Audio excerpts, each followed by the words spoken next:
صدر مملکت عارف علوی صاحب نے جناب اپنے ہاتھ اٹھا دیے ہیں. انہوں نے کہا جناب مذاکرات جو ہے وہ کامیاب نہیں ہو سکے. عمران خان سے مشورہ کر کے کام نہیں کرتا. عمران خان پرانے دوست ہیں, لیڈر میں مانتا ہوں. ہر کام عدلیہ پر ڈالتے ہیں, فیصلہ آ جائے تو مانتے نہیں. اعتزاز احسن صاحب نے یوتھیوں کا لفظ انہوں نے استعمال کیا ہے. یہ پھر اپنے آپ کو شرمندہ کریں گے. میں کوئی پارٹی نہیں چھوڑا, میں پیپلز پارٹی میں ہی ہوں. بھارتی چینل نے جو ہے ایک بڑی مزیکا خیز قسم کی ایک رپورٹ چلائی. بھارت جو ہے وہ انگلینڈ سے سیمی فائنل میں اس لیے آ رہا کیونکہ پاکستان کی جانب سے جو ہے نا کالا جادو کیا گیا. نواز شریف صاحب نے تمام پتے جو ہے نا اپنے سینے کے ساتھ لگا کے رکھے ہوئے کہ میں نہیں بتاؤں گا کہ میرا جھکاؤ جو ہے. السلام علیکم ناظرین, میں ہوں منصور علی خان. اپنے ڈیجیٹل چینل کے اوپر آپ کو خوش آمدید کہوں گا. ناظرین, اس ویلاگ کے اندر میں بات کرنا چاہوں گا اعتزاز احسن صاحب کے حوالے سے. اعتزاز احسن صاحب نے پاکستان تحریک انصاف کے فالوورز کو جو ہے میرے خیال میں ایک بڑا ڈیروگیٹری قسم کا لفظ استعمال کیا ہے. یوتھیوں کا لفظ انہوں نے استعمال کیا ہے. ذرا میں اس کے بارے میں بھی بات کرنا چاہوں گا. اس کے ساتھ ساتھ صدر مملکت عارف علوی صاحب نے جناب اپنے ہاتھ اٹھا دیے ہیں. انہوں نے کہا جناب مذاکرات جو ہے وہ کامیاب نہیں ہو سکیں. کچھ اس کے بارے میں بھی بات کریں گے. آرمی چیف کے معاملے کے اوپر مسلم لیگ نون کے اندر کیا چل رہا ہے, کچھ اس حوالے سے خبریں بھی آپ کے ساتھ ڈسکس کریں گے. لیکن سب سے پہلی اور سب سے امپورٹنٹ میرے خیال میں آج کی جو خبر ہے, میں نہیں جانتا یہ ویلاگ آپ اس وقت کب دیکھ رہے ہیں. یا تو اس دوران ابھی میچ چل رہا ہے T20 ورلڈ کپ کا فائنل, یا میچ ہو چکا ہوگا کیونکہ ہم اس سے پہلے یہ ریکارڈنگ کر رہے ہیں. اس میچ سے متعلق میں صرف ایک بات آپ سب سے ریکویسٹ کرنا چاہوں گا, جو میں ہر دفعہ پاکستان جب بھی کوئی کروشل میچ کھیلتا ہے تو اس سے پہلے میں یہ چیز آبزرو کرتا ہوں, بلکہ اس کے بعد یہ چیز آبزرو کرتا ہوں کہ اگر تو ہماری ٹیم جیت جائے تو بلے بلے ہو جاتی ہے, لیکن اگر ہماری ٹیم ہار جائے تو پھر اس کے بعد ان کا وہ تیا پانچا کر کے ہم لوگ رکھ دیتے ہیں. مطلب ان کی فیملی کو گالیاں, ان کو گالیاں, تو کہاں سے آ گیا, تو پرچی ہے, مطلب اس قسم کی باتیں. اس سے پہلے وہ آپ نے ان کو ہیرو بنا کے رکھا ہوتا ہے, اور اگر وہ پرفارم نہ کریں تو پھر ان کے ساتھ بڑا ذلت آمیز قسم کا رویہ جو ہے وہ اختیار کیا جاتا ہے. تو میری آپ سے ریکویسٹ ہے, پلیز اپنے ایموشنز پہ کنٹرول کیجیے گا. خوشیاں بھی منائیں, لیکن اس کے باوجود اگر وہ ٹیم نہ بھی پرفارم کر سکی, برے دن بھی آتے ہیں آپ کے, اور اگر آپ ہار بھی جائیں تو پلیز تب بھی ان کو سپورٹ کیجیے گا. آپ کی جب بھی کسی سے لائلٹی ہوتی ہے نا, مطلب مثال کے طور پہ آپ کے رشتہ دار ہوں, آپ کے بھائی بہن, ماں باپ, بیوی, بچے جو بھی ہیں, ان کے ساتھ آپ کے تعلقات اچھے بھی ہوتے ہیں, خراب بھی ہو جاتے ہیں. کبھی کبھار لڑائی ہو جاتی ہے, جھگڑا ہو جاتا ہے, سب کچھ ہو جاتا ہے, لیکن رشتے ٹوٹتے نہیں ہیں, اور اسی سے رشتوں کی مضبوطی کا پتہ لگتا ہے. پاکستان کرکٹ ٹیم کو بھی اگر آپ پیار کرتے ہیں, ان کے ساتھ لائل ہیں, اس ملک کے ساتھ آپ لائل ہیں, تو ان کو بھی پیار کیجیے, چاہے یہ ہار جائیں یا جیت جائیں. انہوں نے بڑی محنت کی ہے, بڑی محنت کے ساتھ اپنے کریئرز بلڈ کیے ہیں, اور اب ماشاءاللہ فائنل تک پہنچے ہیں. تو پلیز ان کو سپورٹ کیجیے گا. کچھ نہیں ہوتا, خیر ہے, اگر نہیں پرفارم کیا تو بھی کوئی مسئلہ نہیں, اگر کر لیا اور کپ لے آئے تو پھر تو آبویسلی بلے بلے ہی ہے.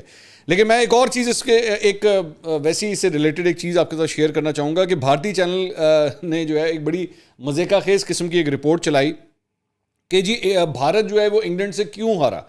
تو انہوں نے کہا جی بھارت جو ہے وہ انگلینڈ سے سیمی فائنل میں اس لیے آ رہا کیونکہ پاکستان کی جانب سے جو ہے نا کالا جادو کیا گیا تھا. مطلب آپ ذرا ان لوگوں کی مینٹالٹی دیکھیے کہ انہوں نے پاکستان کو گھسیٹ توڑ کے جو ہے نا انہوں نے پھر بھی لے آنا ہے کہ جناب کچھ نہ کچھ جیسے پاکستان سے پائی ہے نا. انہوں نے کہا سیمی فائنل جو ہے نا وہ بھارت اس وجہ سے ہارا ہے کیونکہ کالا جادو کیا جا رہا تھا. اور اس میں جو ثبوت انہوں نے پیش کیا ہے, کوئی ایکٹریس ہے, پاکستانی ایکٹریس سحر شنواری.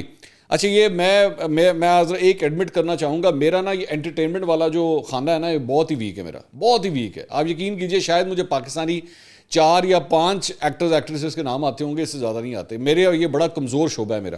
میں نہیں جانتا یہ خاتون کون ہے, سحر شنواری. ان کا کوئی ٹویٹ تھا جس میں انہوں نے کہا کہ جی میں نے انڈین اسکواڈ کو نقصان پہنچانے کے لیے کالا جادو جو ہے میں نے استعمال کیا تھا تاکہ گرین شرٹس جو ہے وہ فائنل میں پہنچ جائیں. جبکہ ایکچولی یہ جو ٹویٹ انہوں نے کیا تھا یہ انڈیا اور زمبابوے کے میچ کے حوالے سے کیا تھا, اور مذاق میں انہوں نے کیا تھا. انہوں نے اسی کو جو ہے وہ انڈین چینل نے جو ہے وہ لگا دیا کہ لو جناب یہ کالے جادو کی وجہ سے جو ہے نا بھارت فائنل میں نہیں پہنچ سکا. اب آ جائیں ذرا کچھ کھیل کے میدان سے سیاست کے میدان کی طرف چلتے ہیں. ایک تو عمران خان صاحب کے گھر کی سیکیورٹی جناب مزید سخت کر دی گئی ہے. کل یہ خبریں آئی ہیں کہ ان کے گھر رہائش گاہ کے آس پاس جو ہے وہ بلٹ پروف گلاس جو ہے وہ انسٹال کیا گیا ہے, اور اس سے پہلے ہزاروں ریت کی بوریاں خیبر پختونخوا سے کمانڈوز یہ سارے بھی وہاں پہ آ چکے ہیں. جو ان تمام چیزوں سے جو لگ رہا ہے وہ یہ ہے کہ کافی زیادہ ڈر پایا جاتا ہے, تشویش پائی جاتی ہے عمران خان صاحب کی سیکیورٹی کو لے کے. تو آئی وش, میری دعائیں ہیں کہ اللہ نہ کرے کہ ان کو کوئی نقصان پہنچے, کوئی ایسی ویسی بات ہو. ہی از اے پولیٹیکل لیڈر, ان سے ڈس ایگریمنٹ ہو سکتے ہیں, لیکن I always wish well for ہم. اللہ نہ کرے کہ ان کی جان کو کوئی ایسا نقصان ہو, اور ان کی بالکل حفاظت ہونی چاہیے. میں ہمیشہ اپنے ویلاگس کے اندر یہ بات کرتا ہوں کہ مجھے کسی کی سیکیورٹی سے کوئی پرابلم نہیں ہے.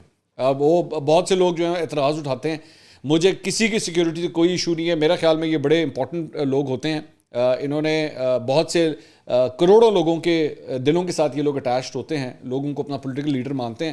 آپ ان سے اختلاف کر سکتے ہیں لیکن ان کی سیکیورٹی کا میری نظر میں پوری طرح خیال رکھا جانا چاہیے. اچھا جی, اس کے علاوہ عمران خان صاحب کے اوپر جو حملہ ہوا تھا اس سلسلے میں جو تیسری جے آئی ٹی بنائی گئی تھی اسے بھی اب تحلیل کر دیا گیا ہے. میں نے تو لگ رہا ہے جے آئی ٹی نہ ہوگی, پاکستان کے وزیر خزانہ ہو گئے, تبدیل ہی ہوتے جا رہے ہیں جس طرح عمران خان صاحب نے تبدیل کیے تھے. اس نئی جے آئی ٹی بنانے کے لیے راجہ بشارت کی صدارت میں ایک اجلاس ہوا اور اس میں آئی جی پنجاب اور مشیر داخلہ سے 4 سینئر پولیس افسران کے نام جو ہے وہ اب مانگے جائیں گے اور جن میں سے ایک کو جے آئی ٹی کا سربراہ بنایا جائے گا. تو یہ تبدیلیوں پہ تبدیلیاں جو ہے ہوتی جا رہی ہیں. اس کے علاوہ صدر عارف علوی صاحب کل لاہور کے اندر موجود تھے. میری اطلاع کے مطابق ان کی چند سینئر صحافیوں سے ملاقات ہوئی ہے. اس میں سے کچھ امپورٹنٹ چیزیں باہر آئی ہیں. ایک تو انہوں نے کہا ہے کہ جی یہ حقیقت ہے کہ آئین جو ہے وہ نئے آرمی چیف کی تعیناتی کے حوالے سے مشاورت کا کوئی اس کے اندر شق موجود نہیں ہے کہ جی ان کو مشاورت کرنی چاہیے, یعنی عمران خان صاحب کی بات ہو رئی ہے اور انہوں نے ایکسیپٹ کیا اس بات کو. اس کے ساتھ ساتھ انہوں نے کہا کہ لیکن اگر اس پہ مشاورت ہو جائے تو کوئی مذائقہ بھی نہیں ہے اس کے اندر, اگر ہو جائے تو جبکہ خود بھی کہہ رہے ہیں کہ ہاں اس چیز کی اجازت نہیں ہے. اس کے علاوہ انہوں نے کہا کہ معاملات بہتر کرنے کے لیے جو ادارے مؤثر ہیں ان سے گفتگو چل رہی ہے. اداروں کے درمیان اختلافات دور کرنے کی میں کوشش کرتا رہتا ہوں. جلد الیکشن ہو جائیں تو بہتر ہے. جمہوری اداروں کے استحکام کے لیے بات چیت کرنی چاہیے. پیغام رسانی کرتا رہوں گا. آئین اعتماد کا ووٹ لینے کی اجازت دیتا ہے مگر میں ابھی اس پوزیشن میں نہیں ہوں. فیڈریشن کے حوالے سے کوشش ہے یکجہتی اور معاملات خراب نہ ہوں. عمران خان سے مشورہ کر کے کام نہیں کرتا. عمران خان پرانے دوست ہیں, لیڈر میں مانتا ہوں, لیکن ان سے مشورہ کر کے کام نہیں کرتا. انہوں نے کہا کوشش ہے عمران خان اور اسٹیبلشمنٹ کے درمیان معاملات بہتر ہو جائیں. معاملہ یہ ہو گیا ہے کہ اداروں پر بھروسہ نہیں رہا, ہر کام عدلیہ پر ڈالتے ہیں, فیصلہ آ جائے تو مانتے نہیں. ادارے سیاسی طور پر استعمال ہو رہے ہیں. نیب کے قانون میں سیاسی استعمال غلط تھا. چلیں انہوں نے مانا تو صحیح کہ ایسا کوئی سیاسی استعمال جو ہے وہ ہوا ہے. اس کے ساتھ انہوں نے کہا کہ مفاہمت کے ساتھ الیکشن کی طرف جانے میں کیا حرج ہے. جمہوریت اداروں کی وجہ سے ہی چلتی ہے. پاکستان کسی ملک خصوصاً بڑے ملکوں سے تعلقات خراب نہیں کرنا چاہتا. اچھا جی, ایک تو عارف علوی صاحب نے یہ ساری باتیں کی. اس کے علاوہ وال اسٹریٹ جرنل میں عمران خان اور پاکستان سے متعلق ایک مضمون آیا ہے. میں پہلے اس بارے میں یہ دے دوں کہ یہ ایک آرٹیکل ہے صرف. اٹ ڈز ناٹ مین کہ جناب ہمیں اس کی رائے سے جو ہے وہ ایگری کرنا بہت ضروری ہے. لیکن آبویسلی جس طرح عمران خان صاحب ہمیشہ بین الاقوامی جریدوں کے جو ہے وہ ایگزامپلز دیتے رہتے ہیں کہ جی وہ دیکھیں اس میں یہ کہہ دیا تو اس میں وہ کہہ دیا, تو ظاہری بات ہے اس کا ایک ویٹ جو ہے وہ ضرور ہے. لیکن آبویسلی ضروری نہیں ہے کہ آپ ان کی ہر بات ہی مان لیں کہ جو انہوں نے پاکستان کی سیاست یا پاکستان کے بارے میں لکھا ہے. تو اس میں یہ لکھا گیا ہے کہ جی اس کی جو ہیڈ لائن ہے وہ بڑی خطرناک ہے. اس میں یہ مطلب ٹرانسلیشن اس کا یہ ہے کہ عمران خان پاکستان کو تباہی کے کنارے تک دھکیل رہا ہے. کیا عمران خان پاکستان کو بچانے والا ہے یا تباہ کر رہا ہے؟ سوالیہ نشان. سینئر فوجی افسروں کو عوامی سطح پر نشانہ بنانا انتقامی اور سول ملٹری تعلقات کو بڑا نقصان پہنچانے کے طور پر لیا جا رہا ہے. اس میں لکھا گیا ہے کہ اب امریکہ اور اتحادی ایٹمی ہتھیاروں سے لے پاکستان میں عدم استحکام کے لیے تیار رہیں. اس میں لکھا ہے کہ پاکستان میں آرمی چیف کو اقتدار کے پس پردہ اختیار حاصل ہے جسے اب ایک ایسے سیاستدان کے ہاتھوں خطرہ ہے جسے خود بھی فوج کی کٹ پتلی قرار دیا جاتا تھا. اگر فوج بکھرتی ہے تو اس کے بعد پاکستان بھی نہیں بچے گا. سینئر فوجی افسر کو عوامی سطح پر نشانہ بنانا انتقامی کارروائی اور سول ملٹری تعلقات کو بڑا نقصان پہنچانے کے مترادف ہے. عمران خان کا فوج کے لیے پیغام واضح ہے کہ میرے لیے نہیں کھیلو گے تو تمہیں ڈسکریڈٹ کرنے کے لیے ہر حد تک جاؤں گا. عمران خان کا طرز عمل صاف بتا رہا ہے کہ وہ بطور ادارہ فوج کو بدنامی کی حد تک لے جانا چاہتے ہیں. عمران خان کی بلیک میلنگ کے آگے سر جھکانا فوج کے لیے ایک برا آپشن ہوگا. موجودہ صورتحال میں فوجی قیادت کے سامنے چند اچھے آپشن بھی ہیں, تاہم عمران خان کی بلیک میلنگ کو تسلیم کرنا ادارے کو کمزور کرنے کے مترادف ہوگا. پاکستان میں فوج کے کردار پر تنقید بھی کی جاتی ہے لیکن ملک کے لیے اس کی شاندار خدمات زیادہ اہم ہیں. یہ فوج ہی ہے جس نے بھارت سمیت دیگر پاکستان مخالفین کو مشکلات میں پھنسائے رکھا ہے اور فوج نے غیر فعال ملک میں ایک فعال ادارے کے طور پر اپنے آپ کو منوایا ہے. تو یہ بیسکلی اس کے اندر کامنٹری ہوئی ہے پاکستان کے موجودہ سیاسی صورتحال کے اوپر. اچھا جی, اس کے علاوہ وہ جو امریکہ کے ایک معاون وزیر جو ہیں وزیر جنوبی اور وسطی ایشیا میں امریکہ کے معاون ڈونلڈ لو, جن کے اوپر عمران خان صاحب جو ہے وہ الزامات لگاتے ہیں کہ جی انہوں نے جو ہے وہ امریکہ کی جانب سے ہمیں دھمکی دی تھی. انہوں نے بی بی سی کو ایک انٹرویو دیا ہے. اس انٹرویو میں انہوں نے عمران خان سے متعلق کسی قسم کے سوال کا جواب دینے سے انہوں نے واضح طور پہ انکار کر دیا. انہوں نے کہا کہ میں سابق پاکستانی وزیر اعظم کے بارے میں کسی سوال کا جواب نہیں دوں گا. کشمیر کے حوالے سے انہوں نے کہا کہ ہماری اب بھی وہی پالیسی ہے کہ پاکستان اور بھارت کو جو ہے آپس میں مذاکرات کر کے اس مسئلے کو حل کرنا چاہیے. F-16 جنگی طیاروں کی فروخت کے حوالے سے ڈونلڈ لو نے کہا کہ F-16 طیاروں کا یہ منصوبہ فوجی امداد نہیں, فوجی ساز و سامان کی فروخت ہے. اسپیئر پارٹس وغیرہ کی بات ہو رہی ہے جو پاکستان کو دیے جا رہے ہیں. اس کے علاوہ ڈان کے اندر عتیقہ رحمان کا ایک امپورٹنٹ انہوں نے ایک خبر لکھی ہے جو میرے خیال میں آپ کے ساتھ شیئر کرنا ضروری ہے. اس میں انہوں نے کہا ہے کہ جی جنرل قمر جاوید باجوہ کے گیرزن کے الوداعی دوروں کے سبب ان کی مدت ملازمت میں توسیع کے بارے میں قیاس رائیوں کا سلسلہ اب تھم گیا ہے، تاہم نئے آرمی چیف کے نام کے حوالے سے چہم گوئیاں تاحال اب بھی جاری ہیں. اس میں انہوں نے لکھا کہ مسلم لیگ نون کے تمام کوارٹرز کے اندر جو ہے وہ اس وقت بالکل لب کشائی کی جا رہی ہے، اس پہ زیادہ کامنٹری نہیں کی جا رہی کیونکہ وہ لوگ سمجھتے ہیں کہ جناب دیواروں کے بھی کان ہوتے ہیں، تو بڑا دیکھ بھال کے جو ہے اس پہ کامنٹ کرنا ہے. مطلب ٹاپ لیڈرشپ کو یہ احکامات ایک قسم کے جاری کیے گئے ہیں کہ جی اس پہ بالکل مم ہو جائیں، بالکل سائلنس اختیار کر لیں، اس پہ زیادہ بات چیت نہیں کرنی ہے. اور نواز شریف صاحب نے تمام پتے جو ہے نا اپنے سینے کے ساتھ لگا کے رکھے ہوئے کہ میں نہیں بتاؤں گا کہ میرا جھکاؤ جو ہے وہ کس طرف ہے. ساتھ ہی ساتھ خواجہ آصف نے کہا کہ مجھے 2013 اور 2016 میں اس عمل سے گزرنے کا تجربہ ہے. دونوں موقعوں پر یہ عمل 18 نومبر کے بعد پوری شدت کے ساتھ شروع ہوا. اسی طرح اس بار بھی 25 نومبر کے آس پاس قوم کو بالآخر حکومت کے حتمی فیصلے کا پتہ چل جائے گا. تو 25 تاریخ تک اب آپ انتظار فرمائیے. اور ساتھ ہی ساتھ ایک اور خبر یہ ہے کہ نواز شریف صاحب نے جو مختلف اتحادی رہنما ہیں ان کے ساتھ مشاورت کی ہے. آصف علی زرداری، مولانا فضل الرحمان، اختر مینگل، خالد مقبول صدیقی، محمود خان اچکزئی، ان سب سے جو ہے وہ مشاورت کی گئی ہے. اور اس میں ایک بات جو طے کی گئی ہے وہ یہ ہے کہ جی عمران خان صاحب کی کسی بلیک میلنگ کے نیچے ہم نہیں آئیں گے. اور اس میں یہ بھی کہا گیا ہے کہ عمران خان کے قومی سلامتی کے خلاف بیانیے پر قانونی کارروائی تیز کرنے پر بھی اتفاق کیا گیا ہے. شہباز شریف صاحب کی البتہ وطن واپسی جو ہے وہ ابھی بھی کلیئر نہیں ہے. موسٹ پرابلی کہا جا رہا ہے کہ آج رات کو شاید وہ انگلینڈ سے جو ہے روانہ ہو جائیں اور اس کے بعد کل صبح تک موسٹ پرابلی شاید پاکستان پہنچ جائیں. اس کے علاوہ ایک اور خبر جو ہے وہ بھی خواجہ آصف صاحب سے ریلیٹڈ ہے. آپ جانتے ہیں کہ محمد بن سلمان کا دورہ پاکستان جو ہے اب وہ ملتوی ہو گیا ہے، اور اس میں وجہ یہ بتائی گئی تھی کہ جی دو سائڈ سے ایکچولی اس پہ غلط بیانی ہو رہی ہے. میں دونوں سائڈس کی ذرا کلیئرٹی دے دوں. خبر یہ تھی کہ جناب G20 اجلاس کے اندر انڈونیشیا بالی میں انہوں نے شرکت کرنی ہے، جس کی وجہ سے اس دورے کو انہوں نے ملتوی کر دیا. اچھا، پاکستان تحریک انصاف کی جانب سے میں نیریٹو دیکھ رہا تھا، ان کے جتنے چمچے لونڈے لپاڑے ہیں وہ یہ کہہ رہے تھے او جی یہ دورہ تو ہونا ہی نہیں تھا، یہ تو دورہ تھا ہی نہیں، یہ کبھی پلانڈ ہی نہیں تھا. وہ ایک رکھا ہوا ہے انہوں نے اس قسم کا، وہ جو جس نے زیادہ یہ آگ لگائی ہے کہ جی ایسا تو کوئی دورہ ہی نہیں تھا، جبکہ ایکچولی سعودی عرب کے اخباروں کے اندر یہ بات آ چکی ہوئی تھی کہ انہوں نے دورہ کرنا ہے اور یہ کنفرمیشن ہو چکی تھی. اچھا، ایک جگہ وہ یہ چھکے مار رہے ہیں، دوسری سائڈ پہ مسلم لیگ نون سے خواجہ آصف صاحب نے ایکچولی ٹویٹ کیا. انہوں نے کہا عمران خان نے پہلے دھرنے پہ 7 سال قبل چینی صدر کا دورہ کینسل کروایا تھا، اب 21 نومبر والے دھرنے کے اعلان سے سعودی عرب کے ولی عہد اور وزیر اعظم کا دورہ ملتوی. یہ سوائے اپنے مفادات کے علاوہ کوئی سوچ نہیں رکھتا، ملک و قوم کے مفادات کے کوئی معنی نہیں، یہ شخص ملک کے خلاف ایجنڈے پر کام کر رہا ہے.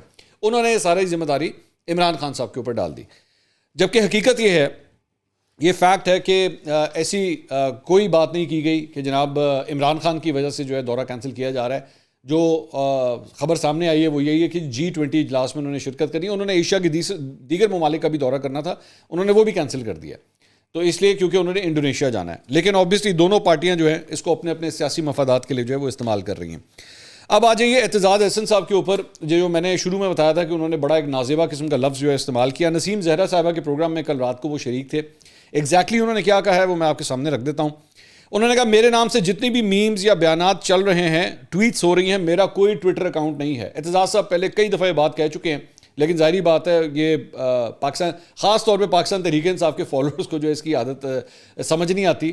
بڑے اعتزاز احسن صاحب کے نام کے اکاؤنٹس انہوں نے بنائے ہوئے ہیں، اور اکثر اوقات وہ جو 2 نمبر اکاؤنٹس ہیں وہ عمران خان یا پی ٹی آئی کی فیور میں باتیں کر رہے ہوتے ہیں. وہ ایسے ٹویٹس کر رہے ہوتے ہیں جو جس سے پی ٹی آئی کو فیور ہو. لوگوں کو بیوقوف بنایا ہوا ہے. میں وہ لفظ نہیں استعمال کرنا چاہتا کہ انہوں نے اور کیا بنایا ہوا ہے، میں شکر ہے وہ لفظ میں نے روک لیا. اچھا، انہوں نے کہا میں کوئی ٹویٹ نہیں کرتا، یہ سب غلط ہے، یہ جتنے بھی اکاؤنٹ میرے نام سے بنے ہیں یہ سارے یوتھیوں نے بنائے ہیں. اب میرا اس کے اوپر یہ جو انہوں نے لفظ استعمال کیا پی ٹی آئی کے فالوورز کے لیے کہ جی یوتھیوں نے بنائے ہوئے ہیں، میرے خیال میں یہ ڈیروگیٹری لفظ ہے. میں بار بار ریکویسٹ کرتا ہوں، اور میں نے خود کبھی یہ لفظ استعمال کیا اور نہ میں ریکویسٹ کروں گا کہ کسی اور کو یہ لفظ استعمال کرنا چاہیے.